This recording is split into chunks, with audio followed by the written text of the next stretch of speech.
All right, video 2 on this 2000 Impreza. Remember, under vacuum, when we did this before and I had the vacuum on, we could not get below 2000 microns. And as soon as I turned it off, it jumped up to 29.9 microns, and then by tenths of a PSI it would go down under nitrogen pressure. So now I told you I was going to put UV dye in it. I injected UV dye right there in the low side line, so when it turns on, it will travel towards the compressor right here. Remember, when we put high pressure nitrogen in here at 140 psi, it was leaking out and hissing and just coming out of the sides from this O-ring.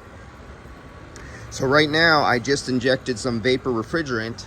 It's only at 60 psi, and it's basically not leaking at this low pressure as soon as I put vapor refrigerant in there only. All I did was inject vapor, and I have dye. Now I'm going to kick on the compressor, and we're going to come back here, and we're going to see, or we will not see and witness a phenomenon where a leak starts to leak and seal itself off, or it stops intermittently. Like right now, it's not leaking right now, but it's only at 60 psi. When it was at 140 psi, it leaked really big. It leaked under vacuum continuously, but at 60 psi, it's not leaking right now. So we're gonna see when I start this up, the metal is gonna contract at a different rate than a rubber O-ring. Some dye and some oil will coat the O-ring. Will that be enough liquid high viscosity oil? It's not high viscosity, but enough to stop the leak from happening right now, or will the leak get bitter? This is an experiment. I'm going to show you, and we're going to find out together what happens on this one. You know, every now and then I make a video on leaks that stop after you start them up, and then they'll leak again later. So let's get in here. We're on cold, full AC on. All right, start her up. So let's see what happens.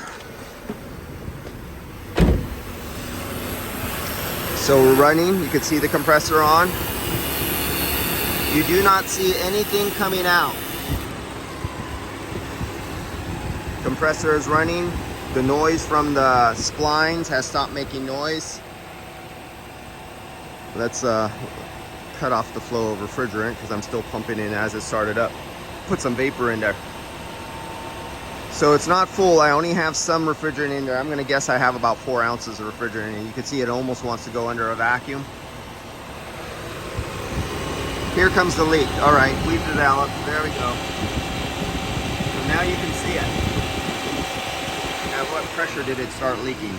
90 psi or so, 100 psi.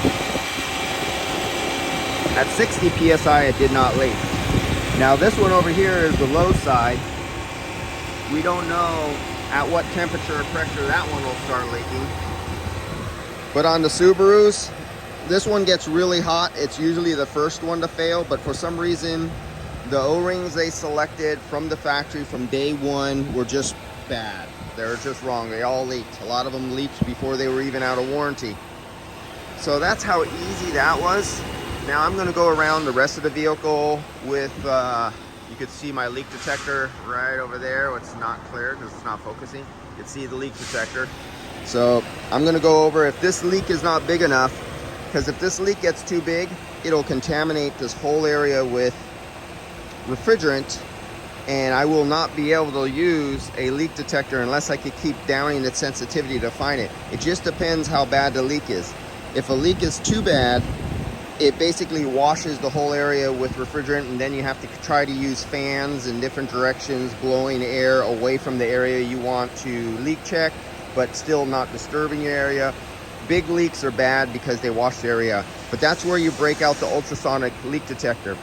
If you have an area flooded with refrigerant, for some reason you cannot calibrate or use your leak detector because there's too much refrigerant leak, then you switch over to the ultrasonic leak detector, and you find it with the ultrasonic leak detector. This obvious leak, we were able to use our ears with dry nitrogen and our eyes with UV dye. Okay, we'll switch over to the next one. I know the system is working, and let's see what else I find if there's a video number 3. Of course, they're gonna get it repaired. There will be a video number 3, but right now, let's see if I find any more leaks. Where we're going on that. All right.